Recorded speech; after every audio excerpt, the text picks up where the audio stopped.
ఇంటి పనులు చేసి చేసి చేసి ఉండే నా చెయ్యి అరిగిపోయింది అని అనుకునేవాళ్ళు మీ అమ్మలు కానీ అత్తగారులు కానీ ఎవరన్నా ఉంటే టక్కన మెసేజ్ చేయండి ఇప్పుడే. ఎస్, ఇది చాలా రెగ్యులర్గా వింటూ ఉంటాం. అంట్లు తోమి బిందెలు నీళ్లు పట్టి పట్టి వంట చేసి చేసి కూరగాయలు కోసి కోసి షోల్డర్స్ అన్నీ అరిగిపోయాయి, ఇంకా నాకేం మిగలలేదు, అందుకనే నాకు చేయి నొప్పి వచ్చింది అనే వాళ్ళందరికీ, అంటే పని చేస్తే వచ్చేది, ఏజ్ పెరిగే కొద్దీ వచ్చేవి, ఇవన్నీ డీజనరేటివ్ చేంజెస్ బాడీలో జరుగుతూ ఉంటే ఈ మధ్య కాలంలో మనం ఇలా మాట్లాడుతున్నాం కానీ మన అమ్మమ్మలు నానమ్మలు టైంలో వాళ్ళు 60-70 ఏళ్ల వరకు కూడా శుభ్రంగా అన్ని పనులు వాళ్ళే చేసుకునేవాళ్ళు. మరి వాళ్ళకి సాధ్యమైంది మనకెందుకు సాధ్యం కావట్లేదు? సరే, సాధ్యం కావట్లేదు. ఇప్పుడు దీనికి ఏంటి మార్గం? How do we become pain free? దీని గురించి మాట్లాడడానికి as usual we have a sweet guest from AP1 doctor Minnal గారు. ఒకసారి కనెక్ట్ అవుదాం. నమస్తే మేడం. నాకు ఒక్కొక్కసారి అనిపిస్తూ ఉంటుంది, ఇక్కడ ఉన్నటువంటి క్రౌడ్స్ కానీ పేషెంట్స్ని కానీ చూస్తే మార్నింగ్ నుంచి నైట్ వరకు మీరు కంటిన్యూస్ వర్క్ చేస్తూనే ఉంటారు కదా, మీకు అసలు నడు నొప్పి చేతుల నొప్పులు రావా? షోల్డర్ పెయిన్ సే నాకు టీం ఉంది కదా, సో అన్ని పని నేను చేయలేను. నా పని క్లినికల్ యాక్టివిటీస్కి, ఎవ్రీ సెట్లో నాకు ఒక టీం ఉంది. సో ఇది ఆల్వేస్ ఇది అన్ని క్రౌడ్కి నా టీమే మేనేజ్ చేస్తారు.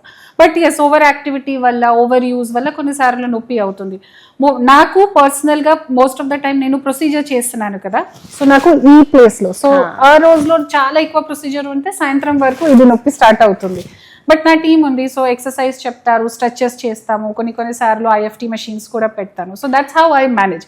కానీ నాకు రియలైజేషన్ ఉంది ఎందుకు స్టార్ట్ అయింది, because this is over used. So నేను దానికి ఎక్సర్సైజ్ స్టార్ట్ చేస్తాను. అంటే ఓవర్ యూజ్ చేసిన ఆర్గన్ ఆర్ జాయింట్ ఏదన్నా ఉంటే దానికి ఎక్సర్సైజ్ చేస్తే మనం పెయిన్ని ప్రివెంట్ చేయగలమా, ఆర్ అగైన్ మనం మజిల్ని గ్రో చేయగలమా? What is the actual science behind it?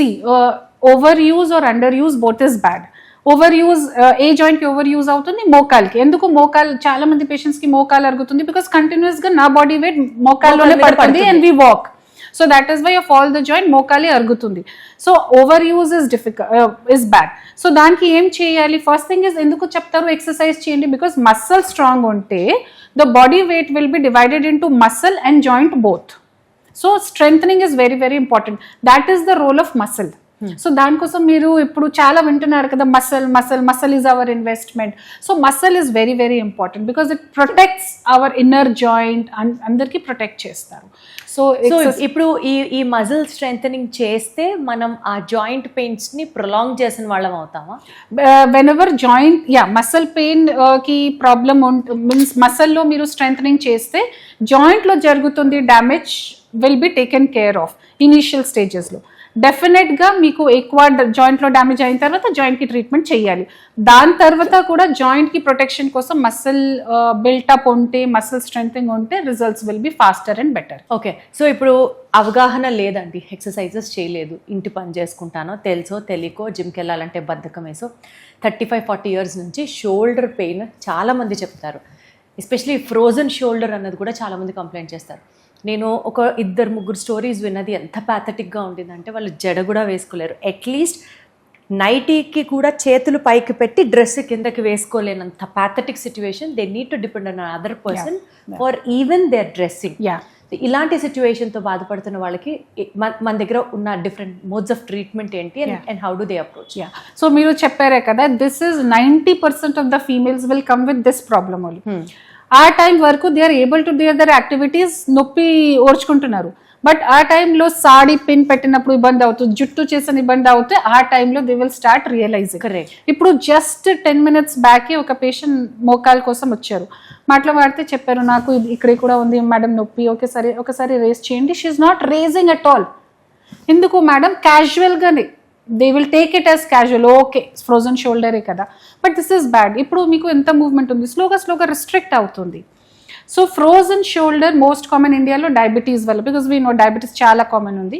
Sugar కంట్రోల్లో ఉంటే కూడా ఫ్రోజన్ షోల్డర్ స్టార్ట్ అవుతుంది, కొన్నిసార్లు షుగర్ కంట్రోల్ లేకుండా కూడా స్టార్ట్ అవుతుంది. So sugar is the main culprit. But ఫీమేల్స్లో ఎందుకు స్టార్ట్ అవుతుంది? కంటిన్యూస్ కిచెన్ వర్క్ చేస్తున్నారు, బట్టల కోసం హ్యాండ్ లిఫ్టింగ్, కంటిన్యూస్ యాక్టివిటీస్. టీచర్స్లో చాలా కామన్ ఉంది because they write like that. So frozen షోల్డర్కి ఎందుకు ఫ్రోజన్ షోల్డర్ స్టార్ట్ అయింది? ఇట్ ఈస్ ఓన్లీ అరుగుదల వల్ల, ఆర్ రొటేటర్ కఫ్ ఇంజరీ వల్ల, ఆర్ మసిల్ వీక్నెస్ వల్ల ఎగ్జామినేషన్లో, అల్ట్రాసౌండ్, డైనమిక్ స్కాన్లో తెలుస్తుంది. తర్వాత ప్రోటోకాల్ ప్రిపేర్ చేస్తాము. సో ఇఫ్ అరుగుదల వల్ల ఉంటే ఫస్ట్ థింగ్ ఇస్ మూవ్మెంట్ రావాలి. If there is no movement ఎక్సర్సైజ్లో కష్టం అవుతుంది. సో మూవ్మెంట్ కోసం ట్రీట్మెంట్ ఉంది, రేడియో ఫ్రీక్వెన్సీ, హైడ్రోడిసెక్షన్ ఉంది, జాయింట్ ఇంజెక్షన్ ఉంది, అలాగే వేరే వేరే ట్రీట్మెంట్ ఉంది. ఫస్ట్ మూవ్మెంట్ స్టార్ట్ అయిన తర్వాత 4-5 days తర్వాత ఎక్సర్సైజ్ స్టార్ట్ చేస్తాము. తర్వాత లోపల ఏం జరుగుతుంది డ్యామేజ్కి హీలింగ్ కోసం పిఆర్పి చేస్తాము. సో ఇది కూడా ఒక స్టెప్ వైజ్ ప్రోటోకాల్ ఉంది. ఆ పేషెంట్ ఉన్న సిచ్యువేషన్ ని బట్టి doctor will take a call. Yeah, see ఇప్పుడు కొన్ని పేషెంట్స్ కి మూవ్మెంట్ బాగానే ఉంటే దే విల్ సే దట్ నాకు ఎంత సివియర్ ప్రాబ్లం లేదు, ఓన్లీ స్ట్రెయినస్ యాక్టివిటీస్ లో అవుతుంది, సో ఆ టైంలో డైరెక్ట్ గా పిఆర్పి ఉంటే సరిపోతుంది. Rest, physiotherapy, exercises and PRP. కొన్ని పేషెంట్స్ కి ఫస్ట్ థింగ్ ఇస్ మూవ్మెంటే లేదు, సో మూవ్మెంట్ రావాలి, సో మూవ్మెంట్ కోసం హైడ్రోడిసెక్షన్ చేయాలి. So A type of patients నా దగ్గర వస్తే వాట్ ఈస్ ద రిక్వైర్మెంట్, ఏం fundamental principal of treatment is first patient కి ఏం ప్రాబ్లం ఉందో వీ హ్యావ్ టు క్లారిఫై. విన్నారు కదండి. సో ఫ్రోజన్ షోల్డర్ వచ్చేసింది, అమ్మ బాబాయ్ అనుకోవడం కాదు, different segments of frozen shoulder పేషెంట్స్కి ఏ రేంజ్లో వాళ్ళు సఫర్ అవుతున్నారు అంటే doctors will take a call. ఇంకొకటి మేడం, నేను ఎక్కడో విన్నాను ఇది, వన్ ఆఫ్ మై తెలిసిన వాళ్ళకి ఇట్లా ఫ్రోజన్ షోల్డర్ వచ్చేస్తే హ్యాండ్ పైకి లేపలేకపోతున్నారు, only until this minute maximum, అంతకంటే పైకి రావట్లా. అక్కడ డాక్టర్స్ చెప్పారట ఒక రోప్ హ్యాంగ్ చేసి they have to pull it and ఆ నొప్పి విపరీతంగా ఉన్నప్పుడు షోల్డర్కి వాళ్ళు ఎఫర్ట్ చేయలేనప్పుడు ఆ పర్టికులర్ పాయింట్ ఆఫ్ టైంలో నొప్పితో అలా చేస్తే ఇంకా don't we damage the muscle or the joint అండి? Is it not right? Yeah, ఇదే సి మోస్ట్ ఆఫ్ ద టైం ఏమవుతుంది, భుజం నొప్పికి వెళ్ళినప్పుడు ఎక్స్రే చేస్తారు, ఎక్స్రేలో ఏం తెలుస్తుంది, ఓన్లీ బోన్సే తెలుస్తుంది కదా, బట్ ఇది కండరాలలో ప్రాబ్లం జరుగుతుంది, టెండెన్లో టేర్ ఉందా, ఇఫ్ టెండెన్ టేర్ ఎంత పర్సెంటేజ్ ఆఫ్ టేర్ ఉందా, లోపల నీరు ఉందా లేదా ఐడియా లేదు కదా. ఆ టైంలో మీరు ఎక్సెసివ్ యూజ్ చేస్తే, రోప్ పూల్ చేస్తే, వేరే వేరే ఎక్సర్సైజ్ చేస్తే నొప్పి ఎక్కువ అవుతుంది. సో ఫస్ట్ థింగ్ ఇస్ నొప్పి ఎక్కువ ఉంటే ఆ టైంలో ఎక్సర్సైజ్ చేయకూడదు. First you have to bring down the pain. How to bring that, take pain killers, or if you not able to take pain killers identify చేయండి. అండ్ దెన్ నా దగ్గర most of the పేషెంట్స్కి hydrodissection చేసిన తర్వాత first we will bring down the pain తగ్గిన తర్వాత movement start చేయాలి, movement start అయిన తర్వాత ఎక్సర్సైజ్ స్టార్ట్ చేయాలి.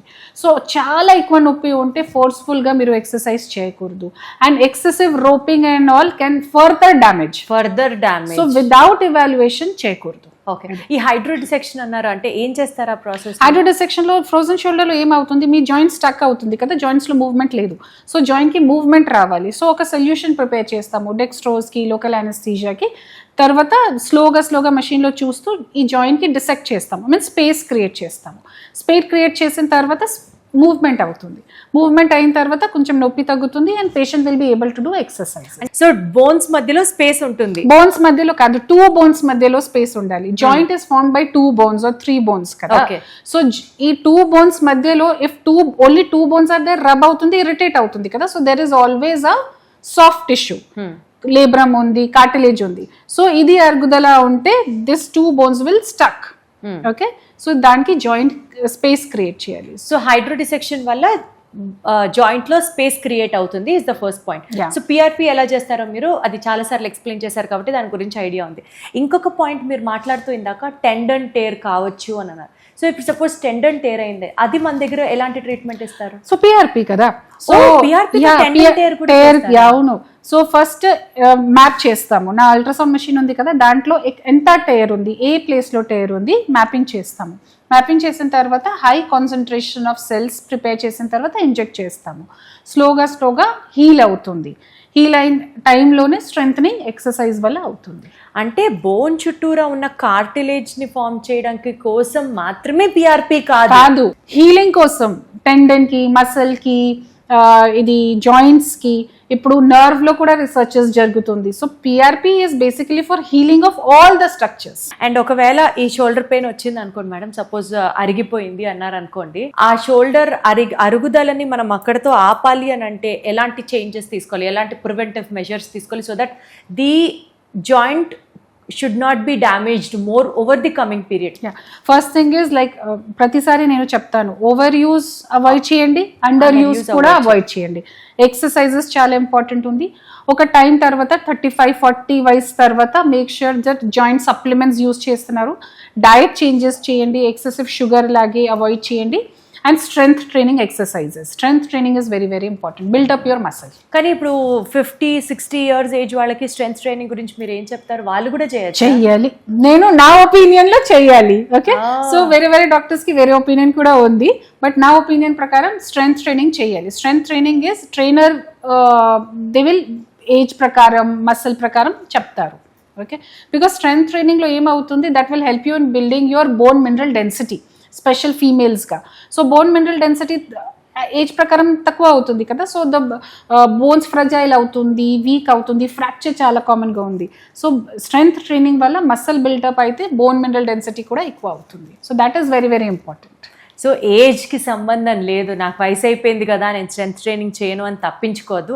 The more you strength train yourself, the more muscle build అయితే that will be as a protective layer to your joint, as a reserve, అంతే.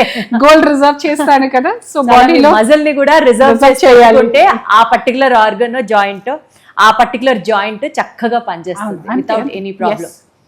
ఇలాంటి ఎన్నో టిప్స్ దగ్గర నుంచి లైఫ్ స్టైల్ మోడిఫికేషన్స్ తెలుసుకోవాలి అని అంటే personally also if you want to visit వచ్చి ఒక్కసారి డాక్టర్తో మాట్లాడండి, so that you can plan your ageing age అనే చెప్పచ్చు చాలా క్లియర్ గా.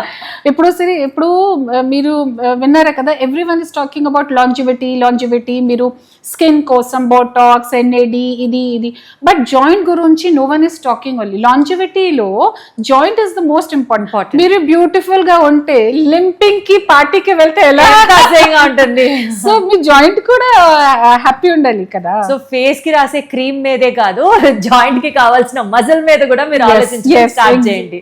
Beautiful. Thank you so much madam. నమస్తే.